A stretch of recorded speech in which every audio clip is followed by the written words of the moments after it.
웬 노인네 틀딱이 와서 설쳐? 십자인대가 파열된 손자를 대놓고 조롱하던 선임들.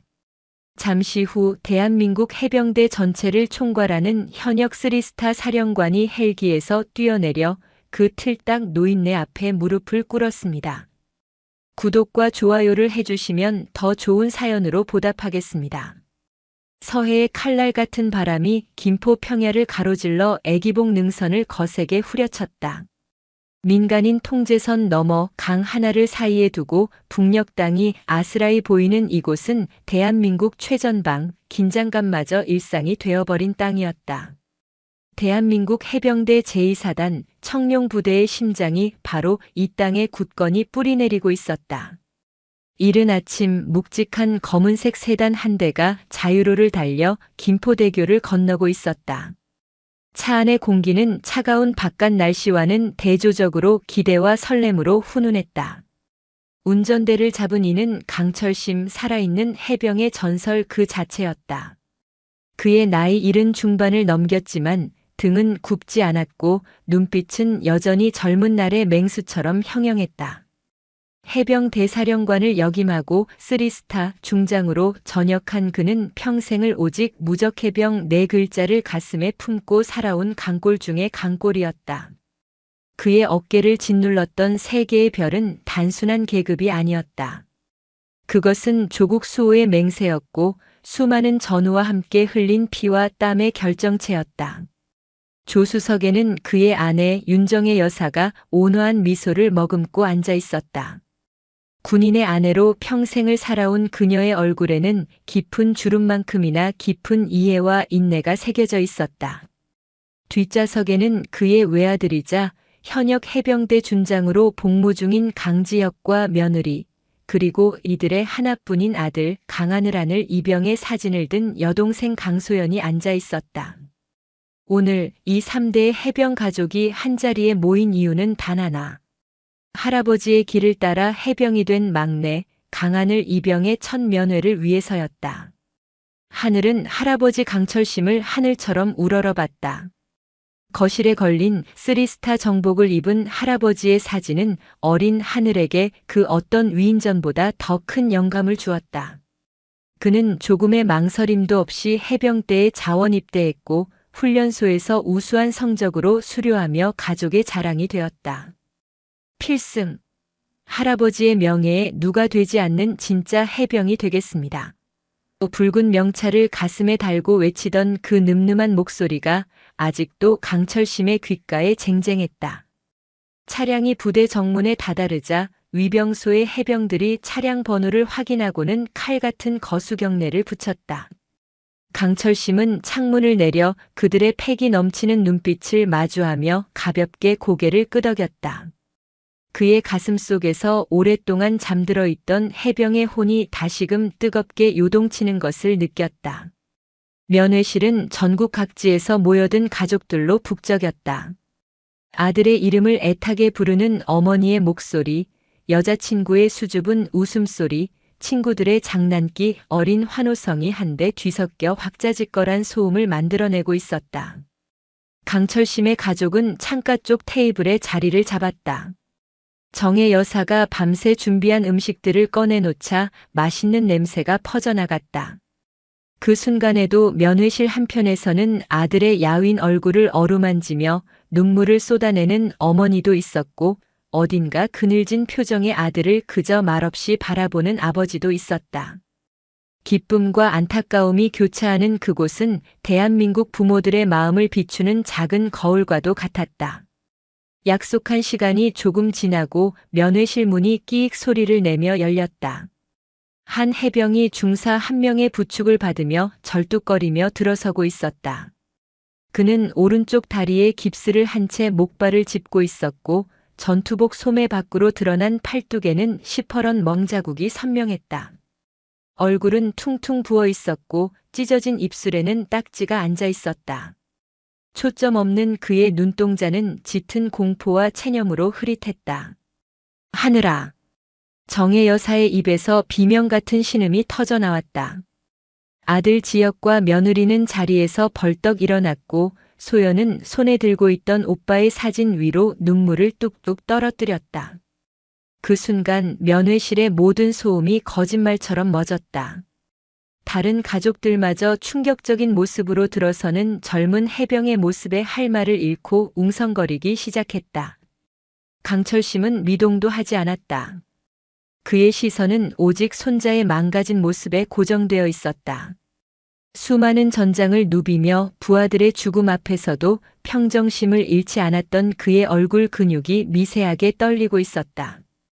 온화했던 노신사의 얼굴은 간대없고 수만 대군을 호령하던 야전 사령관의 냉혹한 얼굴이 그 자리를 대신하고 있었다.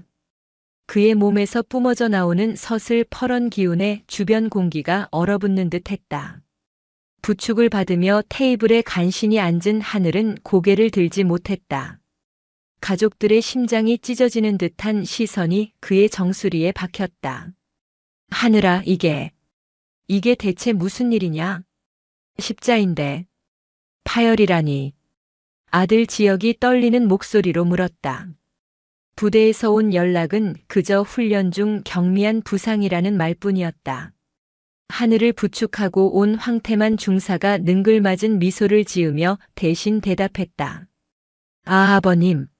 너무 걱정하지 마십시오. 하늘이가 훈련 중에 의욕이 너무 앞서다 보니 그만. 험한 지형에서 발을 헛디뎌서 다쳤습니다. 얼굴의 상처도 그때 같이 구르면서 생긴 영광의 상처입니다.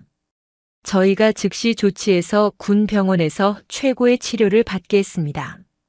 그때였다. 면회실 입구 쪽에서 시시덕거리는 소리가 들려왔다. 이제 막 상병 계급장을 단 듯 보이는 3명의 해병이 하늘이 쪽을 보며 비웃고 있었다. 야, 독고진. 저기 내 후임 아니냐? 아주 꼴이 가관인데? 영광의 상처는 무슨 멍청하게 구르다 다친 거지. 그러게 말이다. 십자인대가 뭐냐, 십자인대가.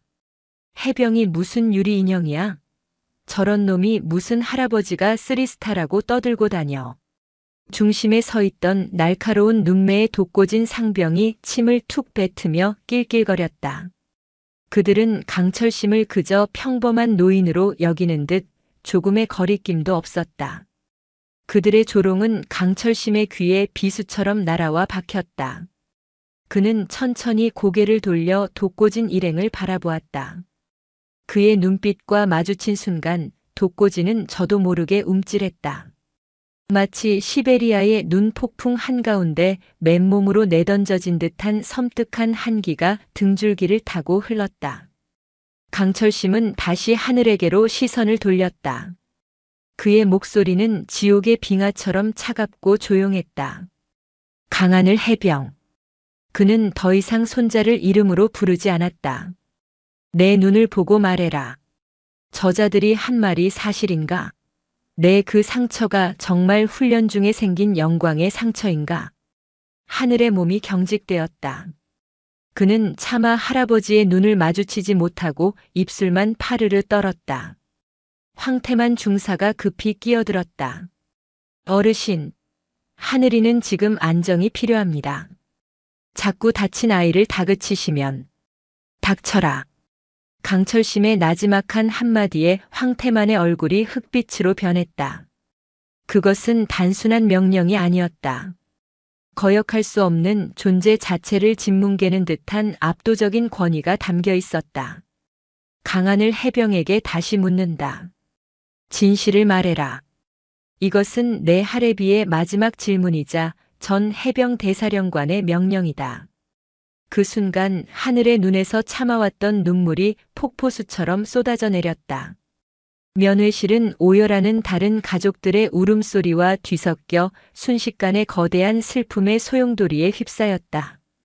김포의 칼바람보다 더 시리고 아픈 진실의 폭풍이 이제 막 그 서막을 열고 있었다. 강하늘의 오열은 둑이 터진 강물과도 같았다. 억눌려왔던 공포와 수치심 그리고 육체적 고통이 한꺼번에 터져 나오며 그의 여린 어깨를 격렬하게 흔들었다. 면회실의 다른 가족들 역시 하늘의 울음소리에 동화된 듯 저마다 아들의 손을 붙잡고 함께 눈물을 흘렸다. 우리 아들도, 우리 아들도, 라며 차마 말을 잇지 못하는 어머니들의 흐느낌은 부대 내의 만연한 부조리의 깊이를 짐작하게 했다. 할아버지, 죄송합니다. 제가 해병의 자격이 없습니다. 하늘은 울먹이며 간신히 말을 쥐어짰다. 그 순간 상황의 심각성을 깨달은 황태만 중사가 다급하게 하늘의 팔을 잡아 끌며 일으키려 했다. 강이병, 그만. 어르신, 하늘이가 지금 충격으로 헛소리를 하는 겁니다. 일단 의무실로 데려가서 내 놈 손 치워라. 강철심의 목소리에 황태만은 마치 전기에 감전된 것처럼 손을 뗐다. 강철심은 자리에서 천천히 일어섰다. 그의 움직임은 느렸지만 그가 일어서는 순간 면회실의 모든 공기가 그를 중심으로 수축하는 듯한 착각을 불러일으켰다. 내 놈의 이름과 계급이 무엇이냐?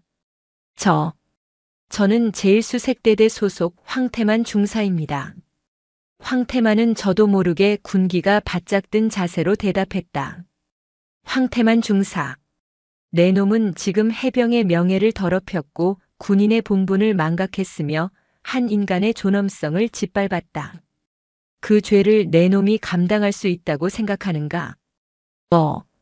어르신, 그게 무슨 말씀이신지. 강철심은 더 이상 그와 말을 섞지 않았다. 그는 아들 강지혁 준장을 돌아보았다. 그의 눈빛은 이미 한 부대의 지휘관이 아닌 거대한 함대를 이끄는 제독의 그것이었다. 지혁아. 예, 아버지. 지금 즉시 해병 대사령관에게 연락해라. 내가 강철심이가 찾는다고 전해라. 그리고 당장 이 김포 이사단으로 날아오라고 해라. 1분 1초라도 늦는다면 그 다음은 자신이 감당해야 할 것이라고 똑똑히 전해라. 강지혁은 조금의 망설임도 없이 휴대폰을 꺼내 들었다. 그의 손가락이 익숙하게 번호를 눌렀다. 면회실의 모든 이들이 숨을 죽이고 그 광경을 지켜보았다. 황태만의 얼굴은 사색이 되었고 아까까지 낄낄거리던 독고진 상병 일행의 얼굴에서는 웃음기가 완전히 사라졌다. 그들은 전 해병 대사령관이라는 말의 무게를 아직 실감하지 못했지만 눈앞의 노인이 내뿜는 살기 어린 기세만으로도 온몸의 피가 차갑게 식는 것을 느꼈다. 한편 경기도 화성시에 위치한 해병 대사령부. 해병 대사령관 천지훈 중장은 국방부 장관 주재의 화상회의에 참석 중이었다. 스크린 속에서 장관의 목소리가 흘러나왔지만 그의 신경은 온통 부관이 방금 전 건넨 쪽지에 쏠려 있었다. 강철심 사령관님 아드님 강지혁 준장님 긴급 전화. 강철심 사령관님께서 찾으심. 즉시 김포 이사단으로 오시라는 명령. 천지훈의 등줄기에서 식은땀이 흘렀다. 강철심. 그는 천지훈에게 단순한 대선배나 전임 사령관이 아니었다.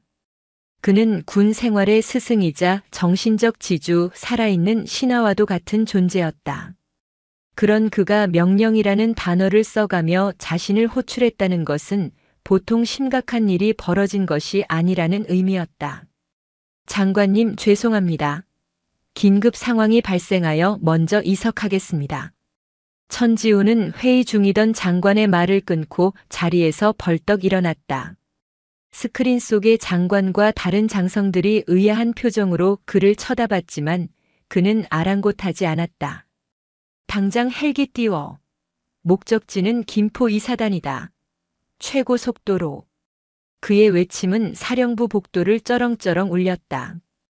그는 집무실에 들러 모자를 챙길 겨를도 없이 건물 밖으로 뛰쳐나갔다. 사령부 연병장에서는 비상 사이렌과 함께 대한민국 해병 대사령관 전용 헬리콥터 마린1의 거대한 프로펠러가 굉음을 내며 돌기 시작했다. 천지훈은 달려오는 지프차에 몸을 싣고 활주로를 향해 질주했다. 그의 머릿속은 온통 강철심 사령관님께서 분노하셨다는 생각뿐이었다. 다시 김포 제2사단 면회실. 강지혁 준장이 통화를 마친 후 면회실에는 기묘한 정적이 흘렀다. 황태만 중사는 이제 사태가 자신의 통제를 완전히 벗어났음을 깨닫고 안절부절 못했다. 그는 슬그머니 밖으로 나가 중대장에게 상황을 보고하려 했지만 강철심의 서늘한 시선에 발이 얼어붙어 꼼짝도 할 수 없었다. 독고진 상병은 여전히 현실을 부정하려는 듯 헛웃음을 쳤다. 뭐야, 저 할배. 진짜 사령관이라도 부른다는 거야? 허풍은. 그의 말이 채 끝나기도 전이었다. 우웅으. 땅을 뒤흔드는 거대한 굉음이 하늘을 찢으며 다가왔다. 면회실 창문이 격렬하게 덜덜 떨렸고 테이블 위의 컵들이 서로 부딪히며 요란한 소리를 냈다. 모든 사람들이 놀라 창밖을 내다보았다. 부대 연병장 상공에 해병대의 상징인 독수리가 그려진 거대한 헬리콥터 한 대가 모래바람을 일으키며 하강하고 있었다. 그것은 사단장이 타는 지휘 헬기와는 격이 다른 오직 해병 대사령관만이 이용하는 지휘 통제기였다. 독고진의 입이 떡 벌어졌다. 그의 눈은 공포와 불신으로 가득 찼다. 황태만 중사는 그 자리에 풀썩 주저앉고 말았다. 그의 군 생활이, 아니 그의 인생이 방금 끝장났음을 직감했다.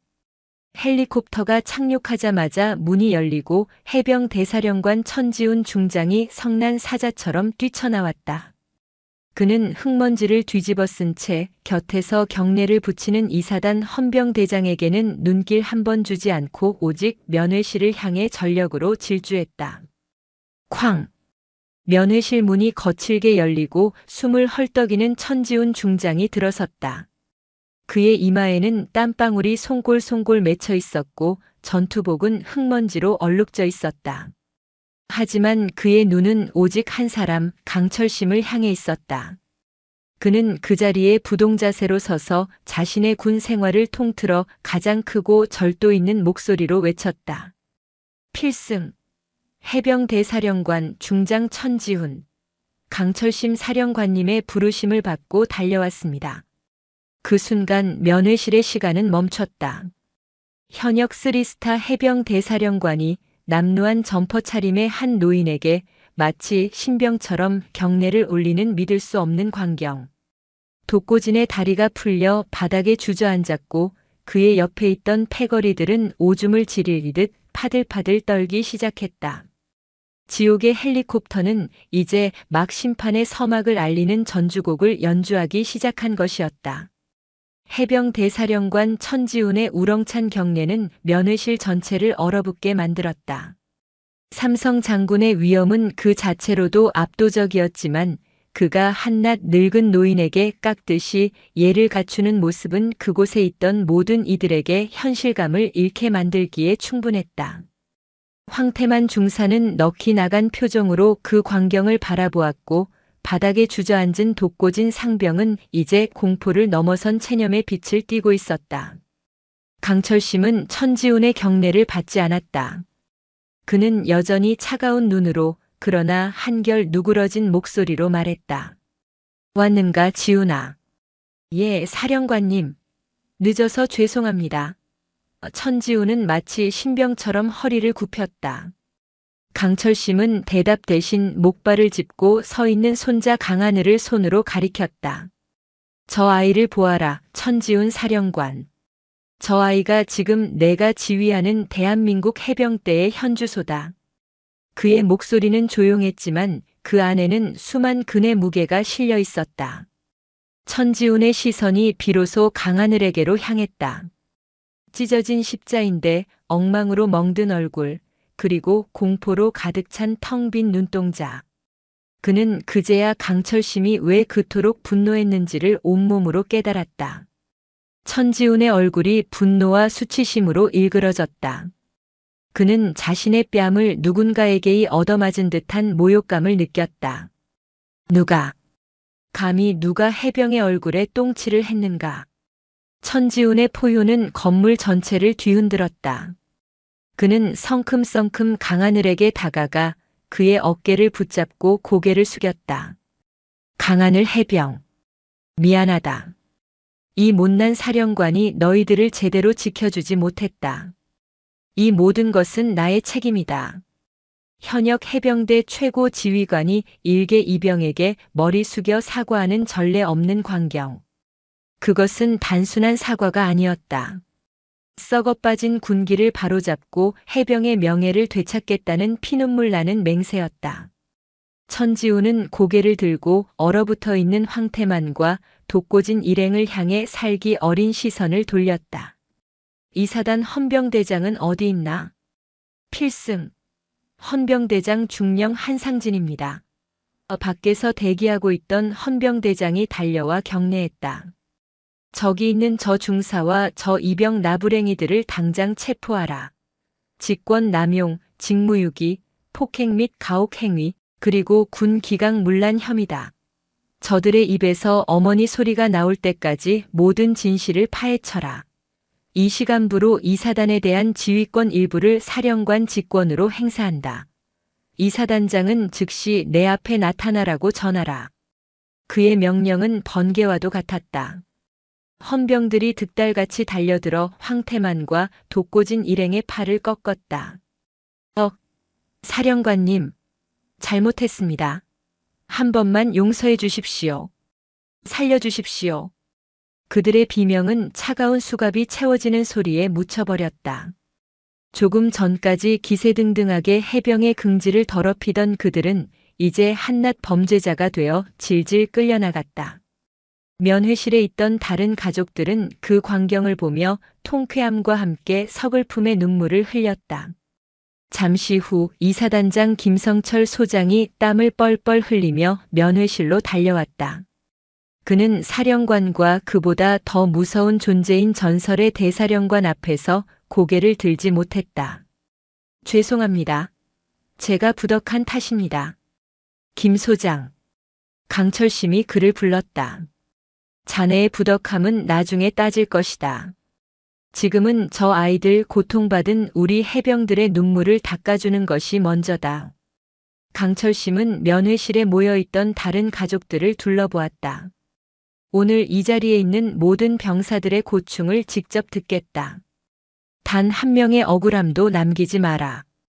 이것이 내가 그리고 현 사령관이 너희들에게 해줄 수 있는 최소한의 도리다. 그날 오후 해병대 제2사단은 발칵 뒤집혔다. 천지훈 사령관은 사단장실을 임시 지휘통제실로 삼고 청룡 숙청 작전이라 명명된 대대적인 감찰을 시작했다. 강철심은 묵묵히 그의 곁을 지켰다. 조사 결과는 참담했다. 강하늘이 속한 수색대대는 선임병들의 상습적인 구타와 가혹 행위가 일상처럼 벌어지고 있었고 중대장과 대대장은 이를 알면서도 묵인하거나 오히려 조장하기까지 했다는 사실이 드러났다. 다른 부대에서도 유사한 사례들이 본물 터지듯 쏟아져 나왔다. 그동안 공포에 떨며 침묵했던 병사들이 전설의 사령관과 분노한 사령관이 함께 있다는 소식에 용기를 내어 입을 열기 시작한 것이다. 천지훈의 칼날은 무자비했다. 비리에 연루된 간부들은 그 자리에서 직위 해제되었고 가혹 행위를 주도한 병사들은 모조리 군사 재판에 회부되었다. 이사단장 김성철 소장은 지휘 책임을 물어보직 해임 후 징계위원회에 회부되었고 그의 자리는 해병대 내에서 가장 강직하기로 소문난 젊은 준장이 대신하게 되었다. 모든 것이 폭풍처럼 지나간 저녁. 강하늘은 국군 수도병원으로 이송되기 위해 앰뷸런스에 올랐다. 떠나기 전 그는 할아버지 앞에 서서 목발을 짚은 채 힘겹게 거수 경례를 했다. 그의 눈에는 더 이상 공포가 아닌 존경과 감사의 눈물이 흐르고 있었다. 할아버지 감사합니다. 다시 진짜 해병이 될 수 있는 기회를 주셔서 감사합니다. 강철심은 손자의 경례를 받으며 처음으로 환하게 웃었다. 그의 웃음에는 한평생 지켜온 해병의 긍지가 고스란히 녹아 있었다. 아니다 하늘아. 내가 바로 진짜 해병이다. 강철심과 천지우는 노을이 지는 연병장 끝에 나란히 섰다. 피비린내 나는 숙청이 끝난 자리에는 서늘한 개혁의 바람이 불어오고 있었다. 지훈아, 오늘 흘린 청룡의 눈물이 내일의 강한 해병을 만드는 걸음이 될 것이다. 잊지 마라. 예, 사령관님. 가슴에 새기겠습니다. 한 노병의 분노로 시작된 피해 숙청은 그렇게 해병대의 심장을 다시 뛰게 하는 고통스러운 수술이 되었다. 그리고 그 상처 위로 더욱 강하고 정의로운 해병의 역사가 새로 쓰이기 시작하고 있었다. 김포에 몰아쳤던 피해 숙청은 대한민국 해병대에 거대한 충격파를 던졌다. 현역 사령관이 전설적인 대선배와 함께 부패한 지휘부를 현장에서 단죄한 사건은 군 내부 통신망을 통해 순식간에 전국 모든 부대로 퍼져나갔다. 정직한 해병들은 환호했고 구시대의 악습에 젖어 있던 자들은 공포에 떨었다. 그러나 거대한 나무가 쓰러지면 그 그늘에 숨어있던 온갖 벌레와 독사들이 꿈틀거리며 기어나오는 법. 청룡 부대를 정화한 정의의 칼날은 더 깊고 어두운 곳에 도사리고 있던 거대한 그림자를 자극하고 말았다. 경기도 성남 국군수도병원. 강하늘은 하얀 병실 침대에 누워 창밖의 가을 하늘을 멍하니 바라보고 있었다. 십자인대 파열이라는 진단은 그의 남은 군 생활뿐만 아니라 어쩌면 그의 인생 전체에 희미한 그림자를 드리웠다. 성공적으로 수술을 마쳤지만 재활 과정은 길고 고통스러울 것이었다. 육체의 고통보다 그를 더 힘들게 하는 것은 마음의 상처였다. 밤마다 악몽에 시달렸고 낯선 군복만 봐도 심장이 철렁 내려앉았다. 가족들은 매일같이 그를 찾아왔다. 특히 할아버지 강철심은 병실 한편에 묵묵히 앉아 손자가 잠들 때까지 책을 읽어주거나 옛날 전쟁 이야기를 들려주며 그의 곁을 지켰다. 하늘아. 어느 날 오후 강철심이 조용히 손자의 손을 잡았다. 지금 내가 느끼는 두려움과 무력감을 부끄러워하지 마라. 가장 용감한 전사도 포탄이 빗발치는 참호 속에서는 두려움을 느낀다. 중요한 것은 그 두려움에 잡아먹히지 않고 그것을 이겨내고 다시 일어서는 것이다. 할 수 있을까요, 할아버지? 저는 이제 다시는 예전처럼 뛸 수도 총을 들 수도 없을 것 같습니다.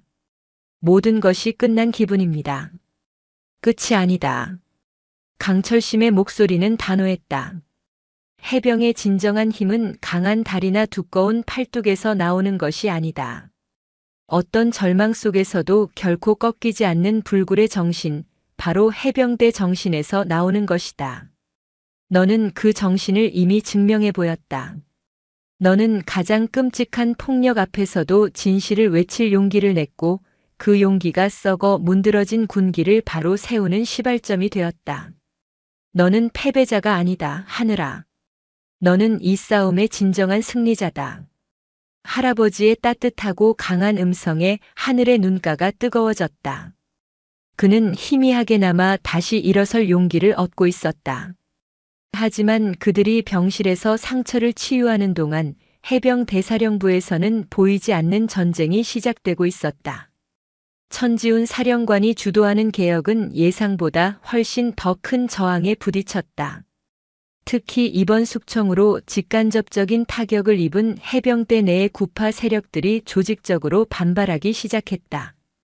그 중심에는 해병대 감찰감인 오강혁 소장이 있었다. 오강혁 소장. 그는 해병대 내에서 살아있는 규정집이라 불리는 인물이었다. 그는 누구보다 해병대의 전통과 규율을 중시했지만 그가 말하는 전통이란 종종 구시대의 악습과 권위주의를 포장하는 단어에 불과했다. 그는 천지훈의 개혁이 해병대의 근간을 흔드는 위험천만한 하극상이며 강철심이라는 퇴물 영웅의 사사로운 감정이 개입된 월권이라고 굳게 믿고 있었다. 무엇보다 이번 숙청으로 인해 자신이 오랫동안 공들여 쌓아온 권력 기반이 흔들리는 것을 용납할 수 없었다. 그는 교묘한 방식으로 반격을 시작했다. 그는 천지훈 사령관에게 김포 제2사단 사태에 대한 후속 조치 및 재발 방지 대책 보고라는 이름의 문서를 제출했다. 문서의 내용은 겉보기에는 합리적이고 타당해 보였다. 하지만 그 행간에는 독이 숨어 있었다. 그는 이번 사태의 원인이 일부 병사들의 일탈 행위가 아닌 신세대 장병들의 나약한 정신 상태와 지나치게 자유로워진 병역 문화에 있다고 교묘하게 몰아갔다. 그러면서 해결책으로 해병대 정신 재무장 운동과 훈련 강도 대폭 강화를 주장했다. 그것은 사실상 과거의 폭력적인 병역 문화를 부활시키려는 시도나 다름없었다. 더 나아가 그는 체포된 독고진 상병과 황태만 중사에 대한 인권 침해 소지를 거론하며 천지훈의 조사 방식에 제동을 걸기 시작했다. 그는 감찰실을 동원해 사령관의 과잉 대응이 부대 내에 불필요한 공포 분위기를 조장하고 선량한 다수의 간부 및 병사들의 사기를 저하시키고 있다는 내용의 보고서를 작성하여 국방부와 합동참모본부에 은밀히 유포했다. 천지훈은 오강혁의 교활한 반격에 분노했지만 쉽사리 대응할 수 없었다. 오강혁의 주장은 강한 군대를 원하는 군 수뇌부의 정서와 맞물려 의회의 지지를 얻기 시작했다.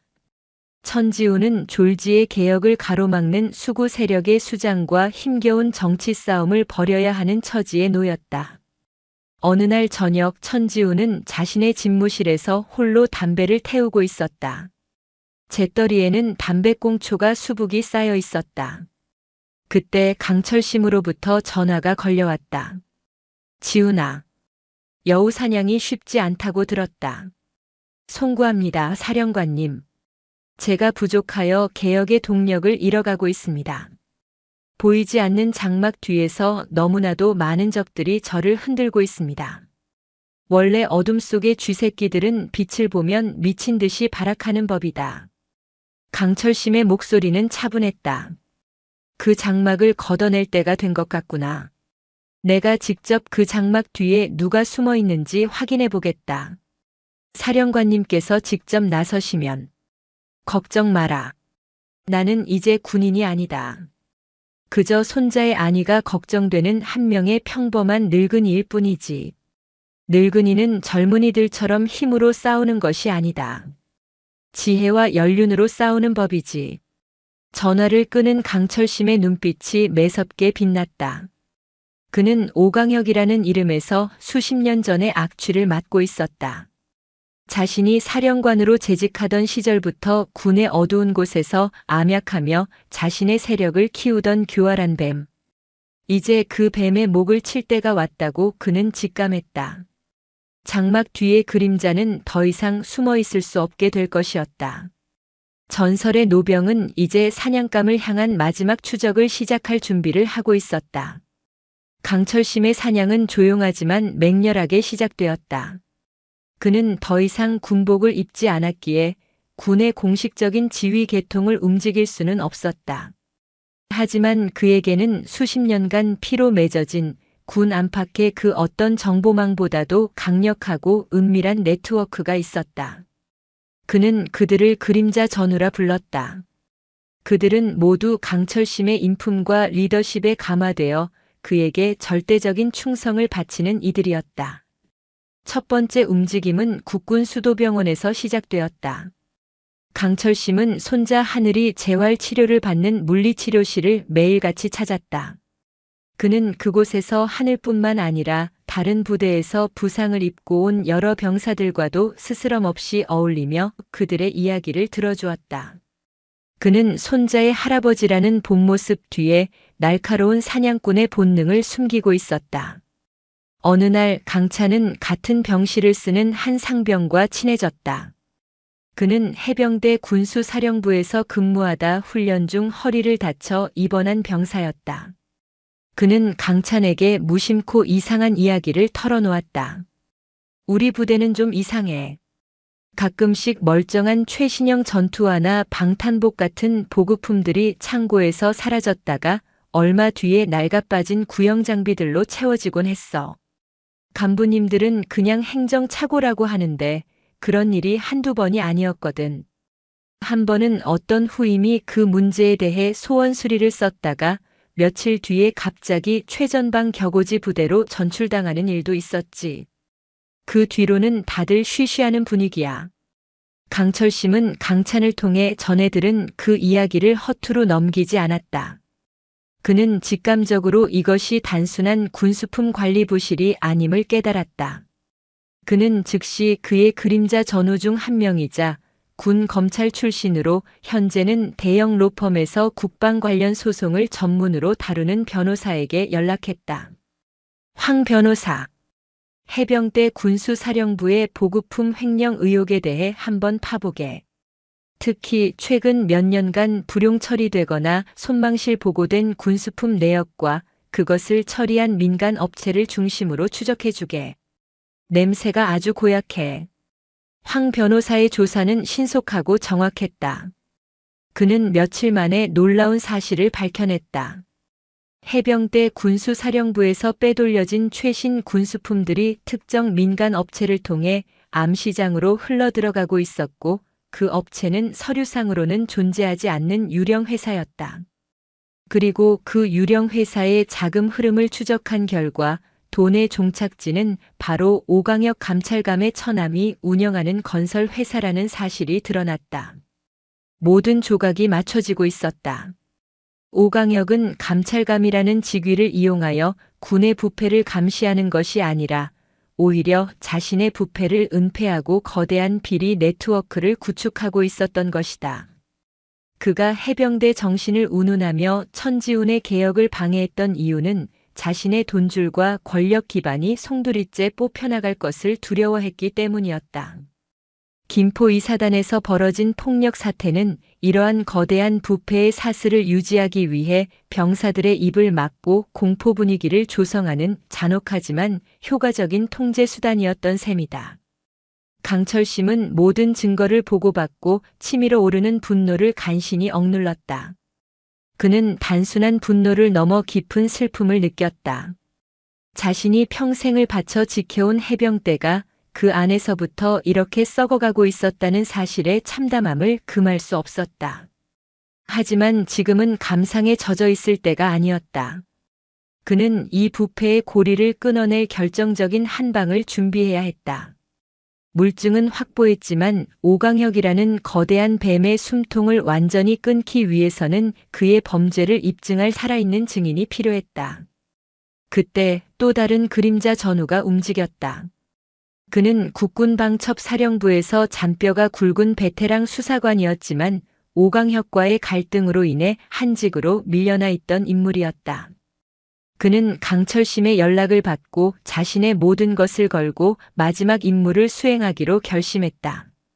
그는 오광혁의 비리를 오랫동안 내사해왔고 결정적인 증언을 해줄 수 있는 내부 고발자를 비밀리에 고호하고 있었다. 그 내부 고발자는 바로 오광혁의 비서실에서 근무했던 한여군 대위였다. 그녀는 오광혁의 비자금 장부를 직접 관리하며 양심의 가책을 느끼다가 모든 것을 폭로하기로 결심한 것이다.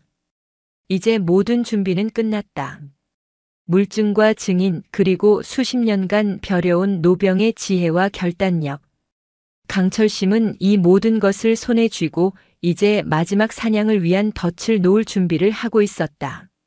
그는 천지훈 사령관에게 전화를 걸었다. 지훈아, 뱀 사냥을 끝낼 때가 왔다. 드디어 꼬리를 잡으셨습니까? 꼬리가 아니다. 뱀의 심장을 손에 쥐었다. 강철심의 목소리는 차갑고 단호했다. 내가 신호를 주면 너는 해병대의 모든 장성들과 지휘관들을 사령부 연병장으로 집결시켜라. 해병대의 명예가 추락한 바로 그곳에서 해병대의 명예를 다시 세울 것이다. 이것은 단순한 감찰이 아니다. 부패한 역사를 끝내고 새로운 시대를 여는 거룩한 군사재판이 될 것이다. 강철심의 목소리에는 한치의 흔들림도 없었다. 노병의 마지막 사냥은 이제 부패한 권력의 심장을 향해 최후의 일격을 가할 준비를 마쳤다. 화성 해병 대사령부의 연병장은 유례없는 긴장감으로 가득 차 있었다. 해병대 지휘관 정신교육이라는 명분 아래 해병대의 모든 별들이 총집결했다. 사령부 직속 부대는 물론 포항의 1사단, 김포의 2사단, 그리고 서해 최북단의 섬들을 지키는 연평부대와 백령도 유교단의 지휘관들까지 단 한 명의 예외도 없이 연병장에 도열했다. 그들은 갑작스러운 소집 명령에 의아해하면서도 사령관 천지훈의 단호한 의지를 느끼고 숨을 죽이고 있었다. 그들 중에는 감찰감 오강혁 소장도 있었다. 그는 겉으로는 근엄한 표정을 짓고 있었지만 속으로는 쾌재를 부르고 있었다. 그는 이 자리가 천지훈이 자신의 무리한 개혁에 대해 해명하고 고개 숙이는 자리가 될 것이라고 확신했다. 그는 이미 자신과 뜻을 같이 하는 장성들과 입을 맞추었고 이 회의를 기점으로 천지훈을 압박하여 개혁의 동력을 완전히 꺾어버릴 계획이었다. 단상 위로 천지훈 사령관이 올라섰다. 그의 얼굴은 굳어 있었고 평소의 온화함은 찾아볼 수 없었다. 그는 연병장을 가득 메운 지휘관들을 천천히 둘러본 뒤 무거운 입을 열었다. 오늘 내가 여러분을 이 자리에 모은 것은 해병대에 추락한 명예를 바로 세우고 우리의 심장을 좀먹고 있는 암적인 존재를 여러분의 손으로 직접 도려내기 위함이다. 그의 서두에 장성들은 웅성거리기 시작했다. 오강혁은 코웃음을 치며 팔짱을 꼈다. 천지훈은 연병장 뒤편에 설치된 거대한 스크린을 가리켰다. 스크린이 켜지자 나타난 것은 해병대 군수사령부의 비밀 창고 영상이었다. 영상 속에서는 군인들이 최신형 보급품을 트럭에 싣고 그 자리를 낡은 장비로 채워 넣는 장면이 고스란히 담겨 있었다. 이어서 유령 회사의 계좌로 거액의 돈이 입금되는 내역과 그 돈이 결국 오강혁의 처남이 운영하는 건설 회사로 흘러들어가는 흐름도가 상세하게 펼쳐졌다. 연병장은 순식간에 찬물을 끼얹은 듯 조용해졌다. 오강혁의 얼굴이 하얗게 질리기 시작했다. 에이, 이건 음모다. 나를 모함하기 위한 조작된 영상이야. 그가 소리쳤다. 하지만 천지훈은 그의 말을 무시하고 다음 영상을 틀었다. 화면에 나타난 것은 오강혁의 비서였던 여군 대위의 영상 증언이었다.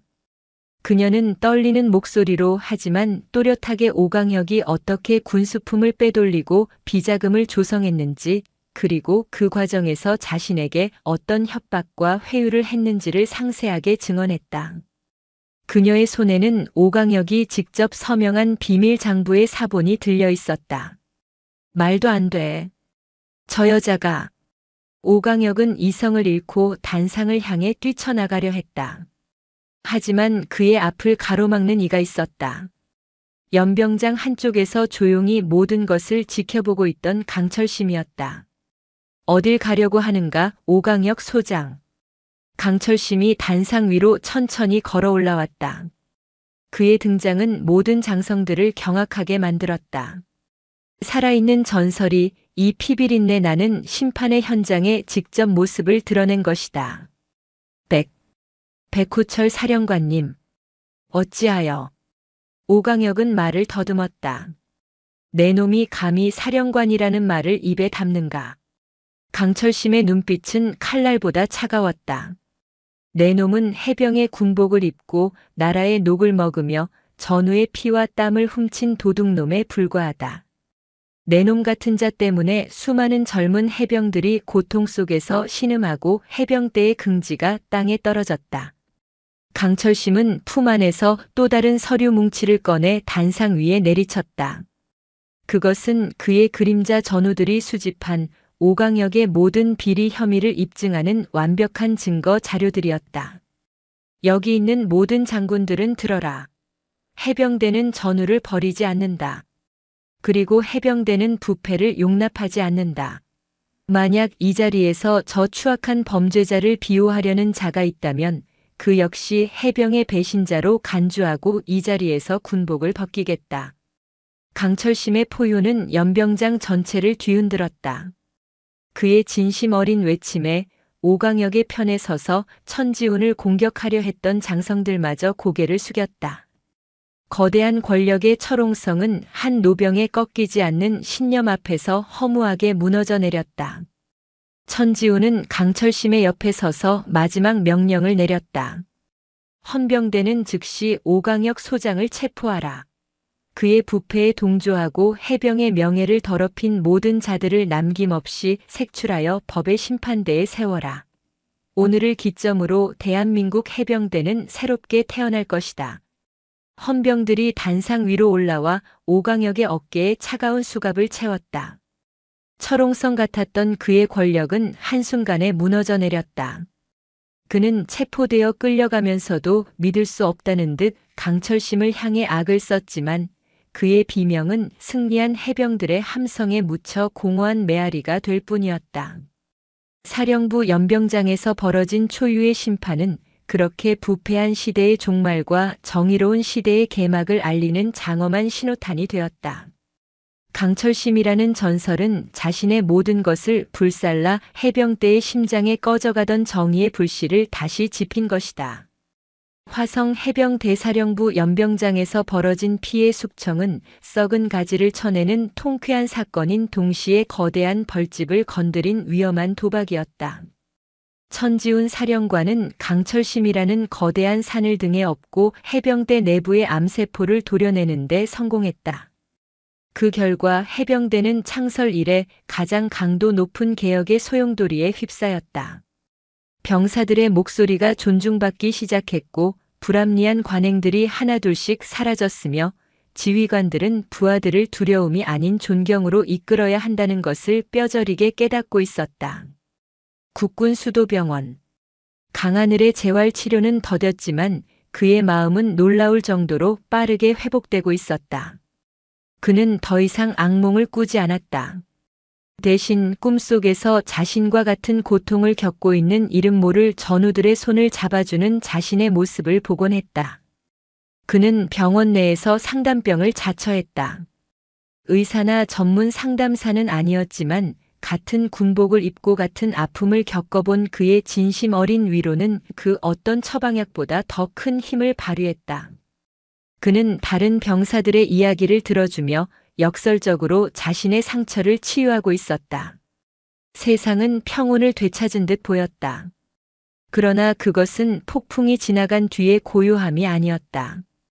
더 거대한 쓰나미가 밀려오기 직전 바닷물이 잠시 뒤로 물러나는 불길한 잠잠함이었다. 대한민국 국방의 심장, 서울 용산의 국방부 청사.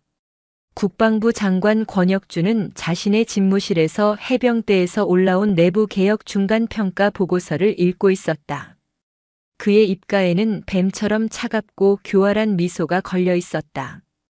강철심. 죽은 줄 알았던 늙은 호랑이가 마지막 발악을 하는군. 천지훈이는 그걸 믿고 칼춤을 추고 있고. 권혁주 장관. 그는 군인 출신이 아니었다. 탁월한 정치적 감각과 권모술수로 국방부의 정점까지 오른 인물이었다. 그에게 군대는 국가 안보를 위한 조직이기 이전에 자신의 정치적 입지를 다지고 막대한 이권을 챙길 수 있는 거대한 황금알을 낳는 거위였다. 오강혁 소장은 그 거위의 알을 자신에게 충실히 가져다 바치던 충직한 사냥개 중 하나에 불과했다. 사냥개 한 마리가 죽었다고 해서 사냥꾼이 사냥을 멈출 리 없었다. 해병대의 혼란, 기강회의, 웃기는 소리.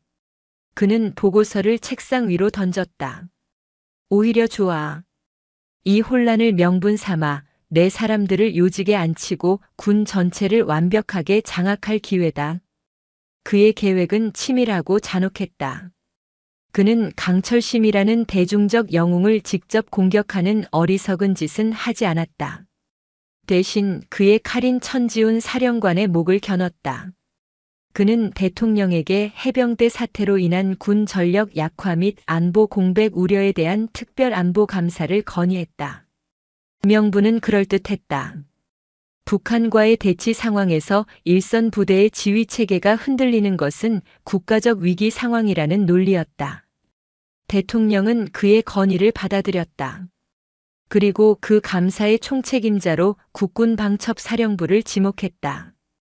강철심과 천지훈이 오강혁을 단죄했던 바로 그 칼이 이제는 거꾸로 천지훈의 심장을 겨누게 된 것이다. 천지우는 특별안보감사 명령서를 받아들고 망연자실했다. 이것이 무엇을 의미하는지 그는 누구보다 잘 알고 있었다. 감사는 형식일 뿐 실제 목표는 자신을 끌어내리기 위한 표적 수사가 될 것이었다. 방첩사는 먼지 하나까지 털어낼 것이고 개혁 과정에서 발생한 사소한 절차상의 문제나 반대파의 익명투서를 빌미로 그를 지휘 능력 부족으로 몰아갈 것이 뻔했다. 그는 거대한 올가미에 목이 걸린 짐승처럼 답답함을 느꼈다. 그 소식은 즉시 강철심의 귀에도 들어갔다. 그는 병원에서 하늘의 재활 치료를 돕다가 아들 지역으로부터 전화를 받고 표정이 굳어졌다. 권혁주. 역시 그놈이었군. 강철심과 권혁주 장관은 오랜 악연이었다. 수십 년 전 두 사람은 군의 미래를 두고 사사건건 대립했다.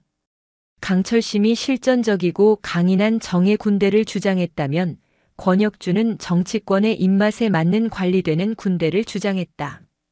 결국 정치력을 등에 업은 권혁주가 승리했고 강철심은 명예로운 전역이라는 이름 아래 군을 떠나야 했다.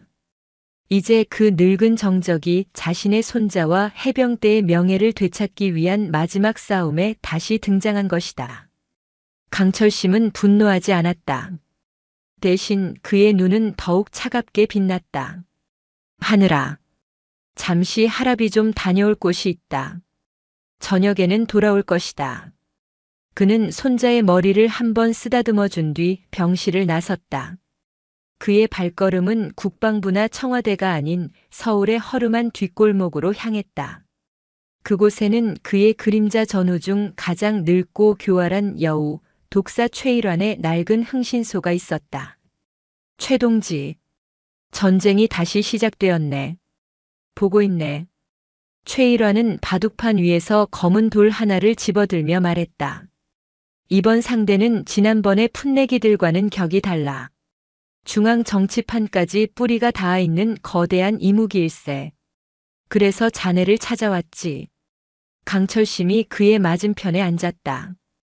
이무기를 잡으려면 그 심장을 꿰뚫을 수 있는 가장 날카로운 창이 필요하니까. 창은 이미 자네 손에 있네.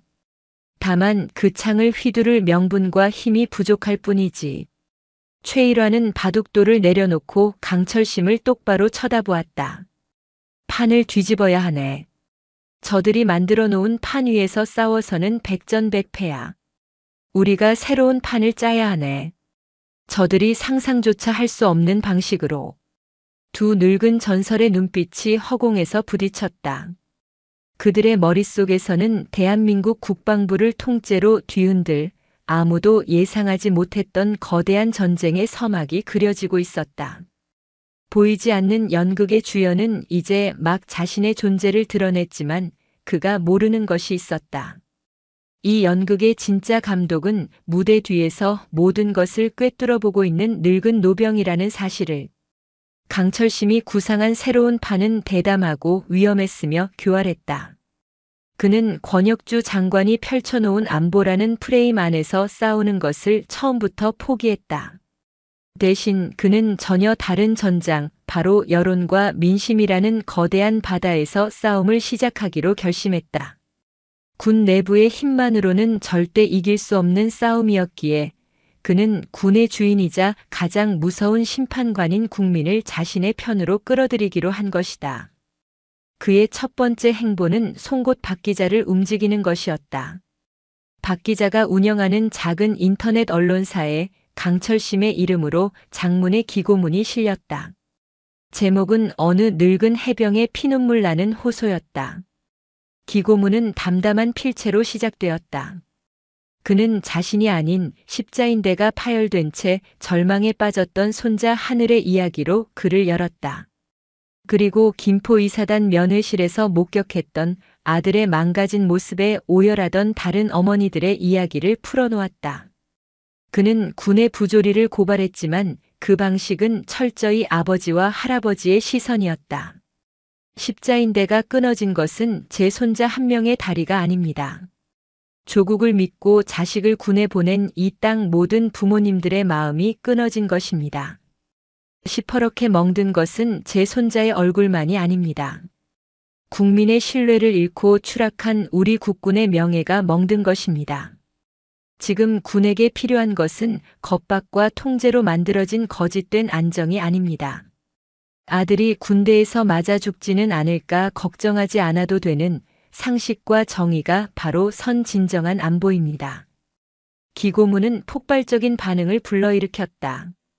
수십만 명이 글을 읽고 공유했으며 포털 사이트의 댓글창은 군 개혁을 촉구하는 국민들의 목소리로 들끓었다.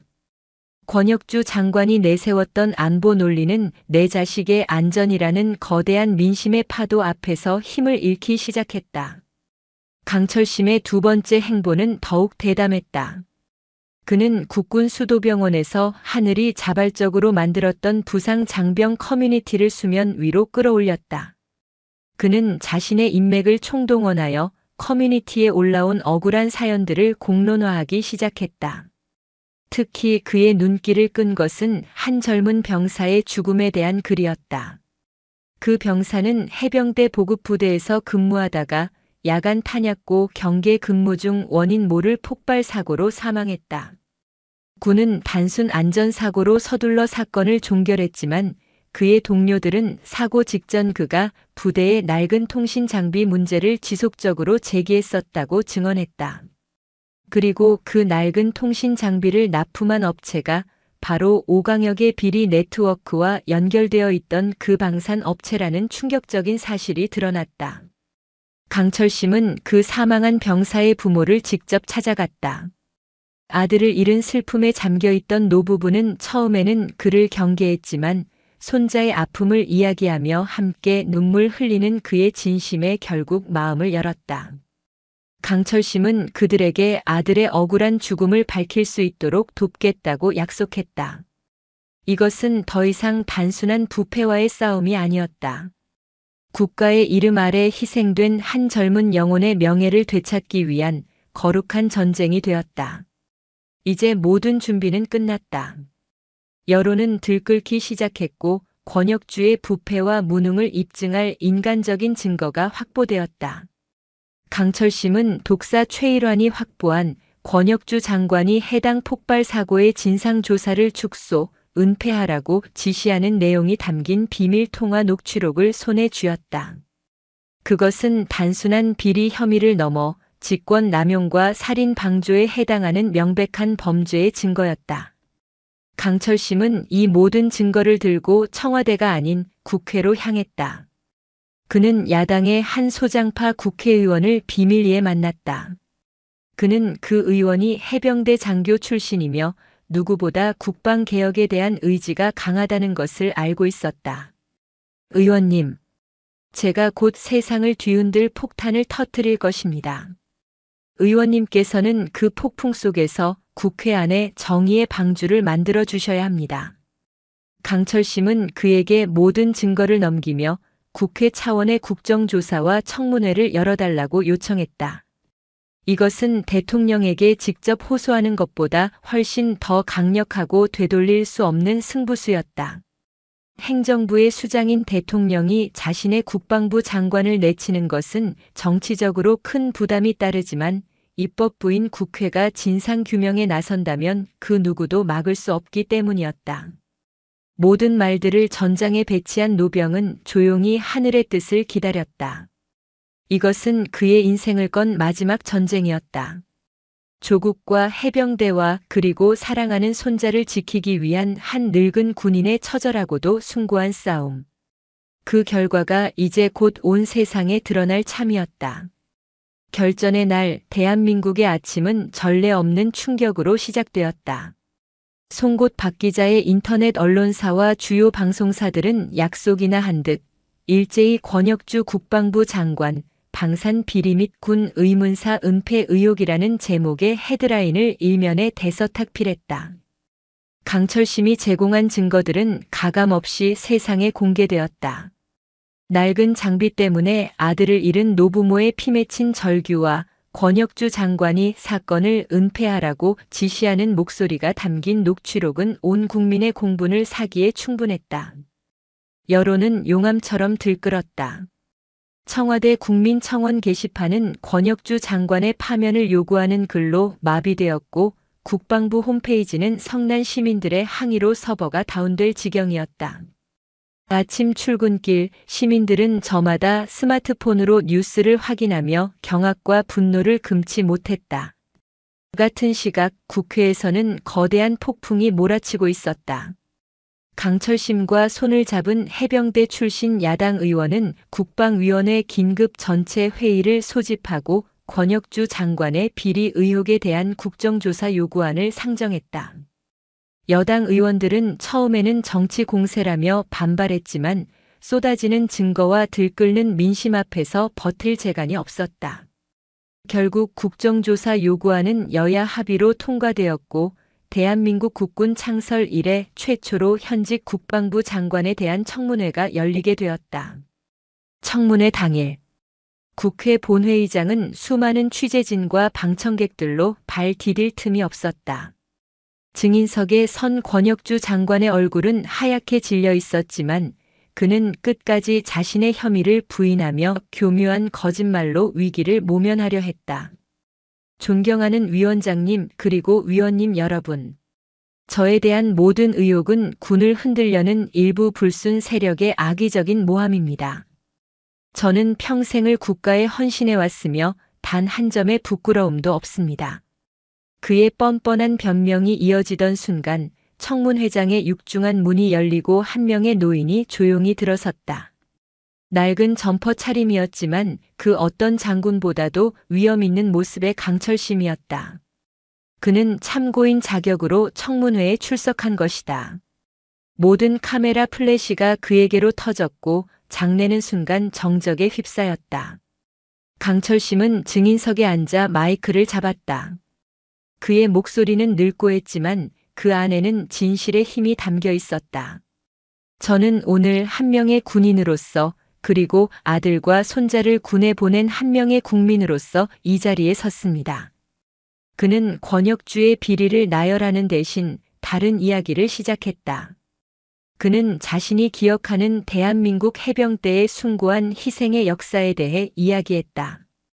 이름 모를 고지에서 전우를 위해 기꺼이 자신의 몸을 던졌던 젊은 해병들의 이야기, 그리고 자식을 잃은 슬픔을 안고도 평생을 군의 명예를 자랑스러워하며 살아온 부모님들의 이야기를 담담하게 풀어놓았다. 권혁주 장관, 당신이 훔친 것은 고작 돈 몇 푼과 군수품 몇 개가 아니오. 당신은 바로 이 숭고한 영혼들의 명예를 훔쳤고 조국을 향한 그들의 고귀한 희생을 더럽혔소. 당신은 더 이상 대한민국의 국방부 장관도 군인도 아니오.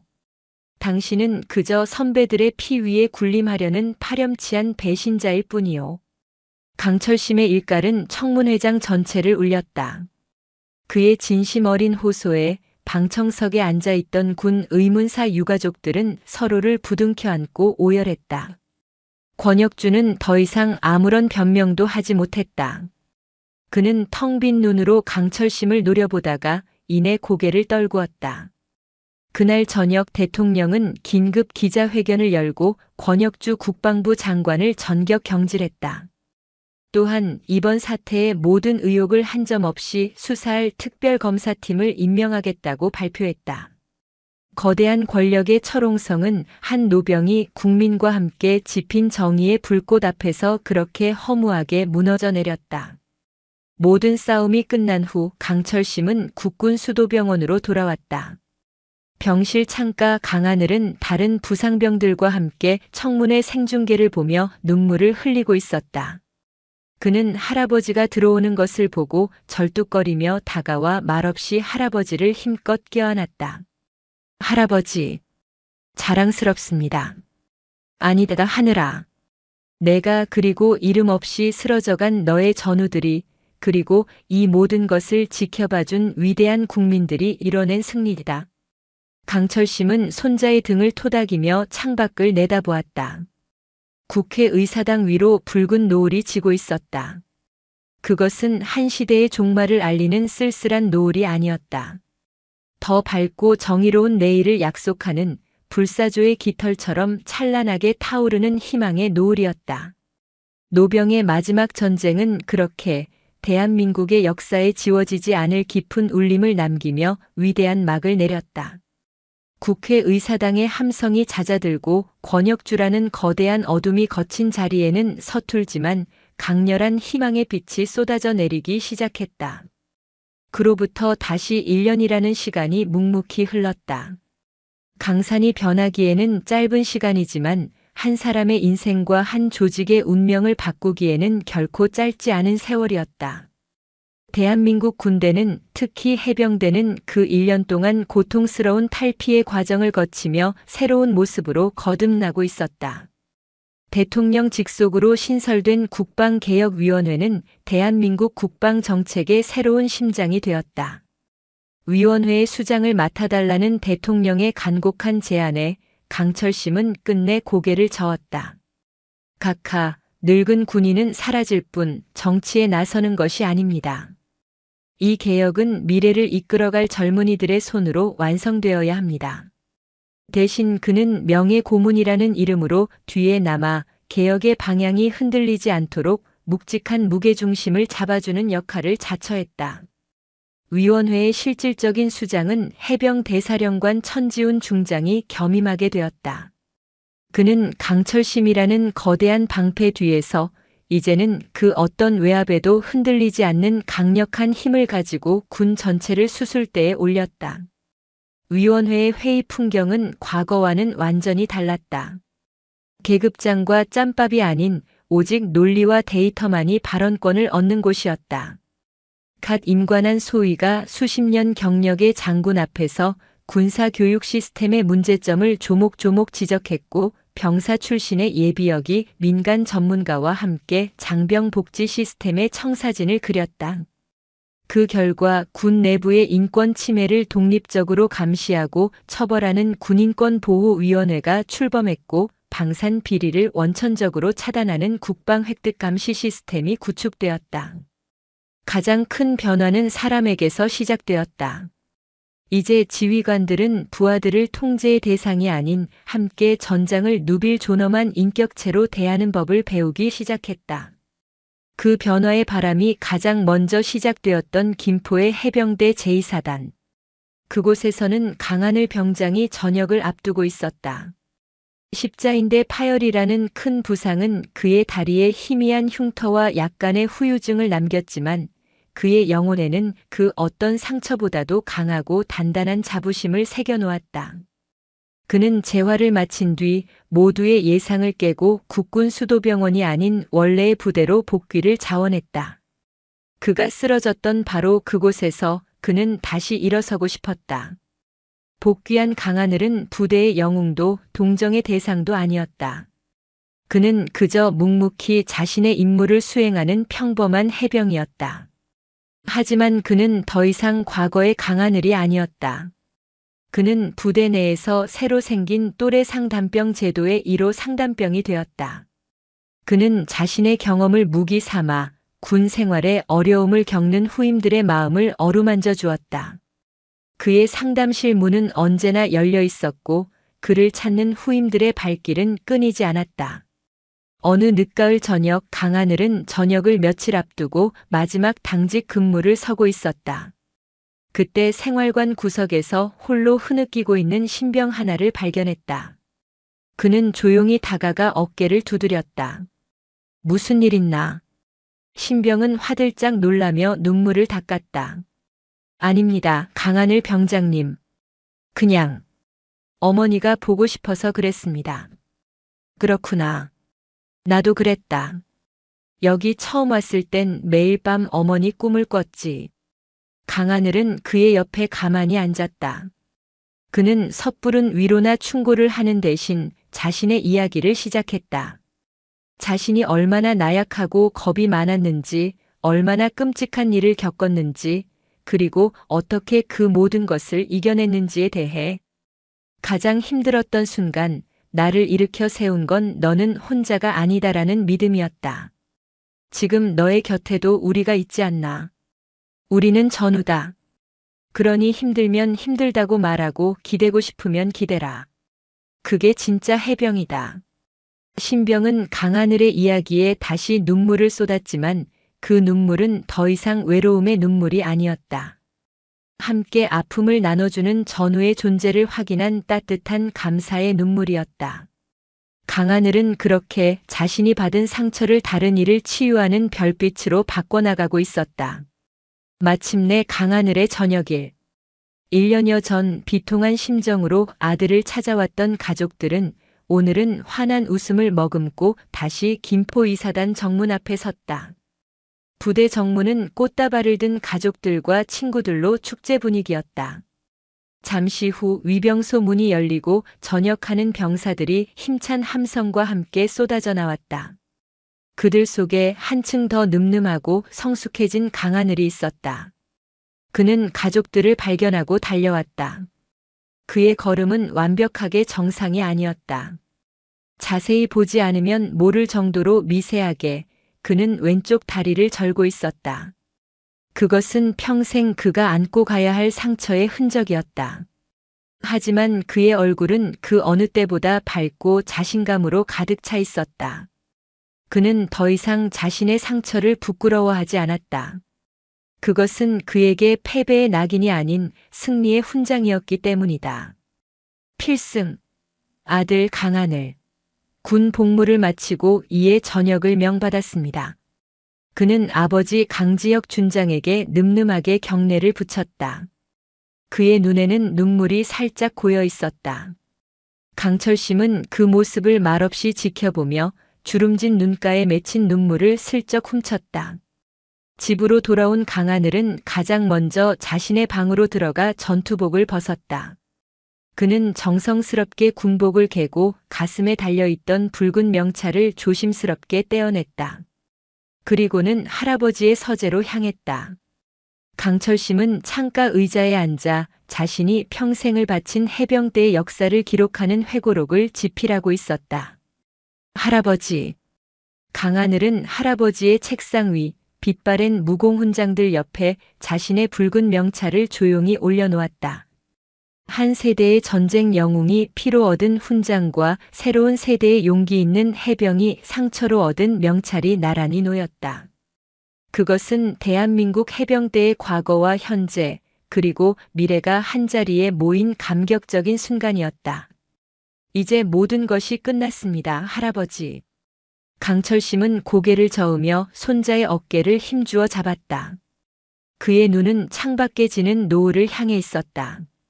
노을은 세상을 온통 붉게 물들이고 있었지만 그것은 결코 끝을 의미하는 소멸의 빛이 아니었다. 아니다, 하늘아. 이제부터가 진짜 시작이다. 그의 말처럼 해병의 길은 전역으로 끝나는 것이 아니었다. 한번 해병은 영원한 해병. 불의에 맞서 싸우고 약자를 보호하며 조국과 전우를 위해 기꺼이 자신을 희생하는 그 숭고한 정신은 군복을 벗은 이후의 삶 속에서 더욱 찬란하게 빛나야 하는 것이었다. 강하늘은 할아버지의 말을 가슴 깊이 새겼다. 그는 이제 군인이 아닌 한 명의 민간인으로 돌아왔지만 그의 영혼에는 그 무엇과도 바꿀 수 없는 해병의 혼이 새겨져 있었다. 강철심은 자신의 모든 것을 걸고 지켜낸 손자를, 그리고 그 손자가 앞으로 만들어갈 새로운 세상을 자랑스럽게 바라보았다. 서쪽 하늘을 붉게 물들이던 태양은 수평선 너머로 모습을 감추고 있었다. 하지만 강철심은 알고 있었다.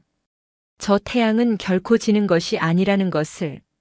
내일 아침 이 땅의 모든 어둠을 몰아내고 더욱 찬란한 빛으로 다시 떠오를 것이라는 사실을. 그 지지 않는 태양처럼 대한민국 해병의 숭고한 정신 또한 세대를 넘어 영원히 빛날 것이었다. 노병의 길고 길었던 싸움은 그렇게 영원히 꺼지지 않을 희망의 불씨를 남기며 마침내 대단원의 막을 내렸다. 오늘도 요지경 사연을 잘 들어주셔서 감사합니다.